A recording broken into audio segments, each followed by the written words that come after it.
അങ്ങനെ നമ്മുടെ റോഷന്മാരുടെ നയനായ ഉയരുന്ന സിനിമ ഇട്ടിരിക്കുകയാണ്.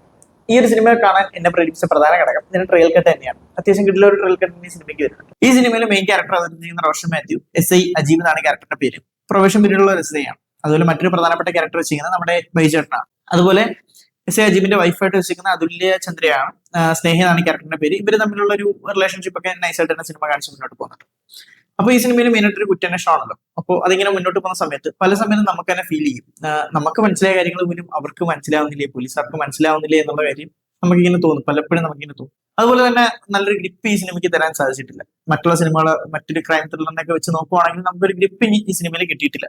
അപ്പോൾ സിനിമ മുന്നോട്ട് പോകുന്ന സമയത്ത് നമുക്ക് മെയിൻ ആയിട്ട് ഈ സിനിമയിൽ അനാവശ്യമായിട്ട് കുറച്ച് പാർട്ടുകളൊക്കെ പ്ലേസ് ചെയ്യുന്നുണ്ട്. എന്ന് വെച്ചാൽ ഒന്നാമത് സിനിമയിൽ ഒരു മൂഡില്ല, ഉള്ള മൂഡ് ഇങ്ങനെ ക്രിയേറ്റ് ചെയ്ത് വരുന്ന സമയത്ത് പെട്ടെന്ന് ഒരു ഉച്ചവെയിൽ എന്നൊക്കെ പറഞ്ഞൊരു പാട്ട് എടുത്തിട്ടു. ഉച്ചയ്ക്ക് എന്തിനാണ് വെയിൽ, അതിന്റെ ആവശ്യമായിട്ടില്ല, ആ പാട്ട് അവിടെ വേണ്ടായിരുന്നു. അതുപോലെ തന്നെ മുന്നോട്ട് പോകുന്ന സമയത്ത് നമുക്ക് പെട്ടെന്നൊരു യായി ഇല്ല എന്ന് പറഞ്ഞൊരു പാട്ട് ക്ലൈമാക്സിൽ പ്ലേസ് ചെയ്യുന്നത്. അതിന്റെ ആവശ്യം അവിടെ ഇല്ല. ഒരു പാട്ട് വേണമല്ലോ, ക്ലൈമാക്സ് ആണല്ലോ എന്ന് കരുതി ഒരു പാട്ട് പ്ലേസ് ചെയ്താണ് എനിക്ക് തോന്നിയത്. അതിന്റെ ആവശ്യം ആ സിനിമയിലോട് ഇല്ല. അപ്പോൾ ഈ സിനിമ അത്രയും കഴിഞ്ഞതിന് ശേഷം ഒരു ലാസ്റ്റ് ഒരു 10-15 മിനിറ്റ് നമ്മളെ ഈ സിനിമ പിടിച്ചിരുത്തും.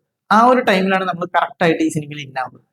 ഈ രണ്ട് കുട്ടികളെ കണ്ടെത്താനായിട്ട് മുംബൈയിൽ പോകുന്നുണ്ട്. ഈ കുട്ടികളെ കണ്ടെത്തുന്നുണ്ട്. കുട്ടികളെ കണ്ടെത്തി കഴിയുമ്പോഴത്തേക്ക് അവിടെ ഈ കുട്ടികൾ മാത്രമല്ല, ബാക്കി ഒരുപാട് കുട്ടികൾ. അപ്പൊ ഈ ഒരു സിറ്റുവേഷൻ നമുക്ക് ഭയങ്കരമായിട്ട് നമ്മുടെ മനസ്സിൽ കൊള്ളുന്ന ഒരു സിറ്റുവേഷൻ ആണ്. നമ്മൾ പലപ്പോഴും പറയുന്ന ഭിക്ഷാടനത്തിനൊക്കെ കുട്ടികളെ കൊണ്ടുപോയി നമ്മൾ കണ്ടിട്ടുണ്ട്. അപ്പൊ പലപ്പോഴും നമ്മളോട് തന്നെ ചോദിച്ച ഒരുപാട് ചോദ്യങ്ങളുണ്ട്. ഈ കുട്ടികൾ അവരുടെ തന്നെയാണോ, അതെങ്കിലും പലയിടത്തും കിഡ്നാപ്പ് ചെയ്തുകൊണ്ട് വന്നതാണോ എന്നൊരു ചോദ്യം നമുക്ക് വരും. അപ്പോൾ ആ ഒരു ക്വസ്റ്റ്യൻ നമുക്ക് പിന്നീട് ഈ സിനിമ കണ്ട് പുറത്തിറങ്ങുമ്പോഴത്തേക്ക് നമ്മുടെ ഉള്ളിൽ പിന്നെയും തികട്ടി വരുന്ന ഒരു സിറ്റുവേഷൻ ആണ് ഈ സിനിമ ഉണ്ടാക്കി. അപ്പൊ ഞാൻ ഈ പറഞ്ഞാണെങ്കിൽ ഈ സിനിമ തികച്ചും ഒരു നടന്ന സംഭവത്തെ ആസ്പദമാക്കിയാണ് സിനിമ ചിത്രീകരിച്ചത്. അത് നടന്ന സംഭവം എന്ന് വെച്ചാൽ 2017 2017 നമ്മുടെ കണ്ണൂരിലാണ് ഈ സംഭവം നടക്കുന്നത്. മാതാപിതാക്കളെ നഷ്ടപ്പെടുന്ന രണ്ട് കുട്ടികളെ ഇതിന്റെ പ്രതി കേരളത്തിൽ നിന്ന് മുംബൈയിലേക്ക് ട്രെയിൻ കയറ്റി വിടുക. അപ്പോൾ ഈ കേസ് അന്വേഷിക്കുന്നത് ആ സമയത്തെ സബ് ഇൻസ്പെക്ടറായ അൻഷാദ് എന്നാണ് പുള്ളിയുടെ പേര്. പുള്ളിക്കാരന് പുള്ളിയുടെ ടീമുമായിട്ടാണ് ഈ കേസ് അന്വേഷിക്കുന്നത്. ഈ കേസ് അന്വേഷിച്ച് ഈ രണ്ട് കുട്ടികളെ കണ്ടെത്തുന്നു, അതുപോലെ പ്രതിയെ പിടിക്കുന്നതാണ് കേസ്. അപ്പൊ ഇതിനെ ബേസ് ചെയ്താണ് ഈ സിനിമ മുന്നോട്ട് പോകുന്നത്. അപ്പോൾ അതാണ് ഞാൻ പറഞ്ഞത്, നല്ലൊരു തീം ഈ സിനിമയ്ക്ക് ഉണ്ടായിരുന്നു, നല്ലൊരു സ്റ്റോറി ഉണ്ടായിരുന്നു. അത് കുറച്ചും കൂടി സെറ്റാക്കി എടുത്തിരുന്നെങ്കിൽ ഗംഭീര സിനിമ തന്നെ ആയിരുന്നു. അപ്പോൾ വൺ ടൈം വാച്ചബിൾ ആണ്, നിങ്ങൾക്ക് തീർച്ചയായിട്ടും കാണാം. പിന്നെ ഈ ലാസ്റ്റ് സിറ്റുവേഷൻ മാത്രമാണ് എനിക്ക് കൂടുതലും ഈ സിനിമയിൽ ഇഷ്ടപ്പെട്ട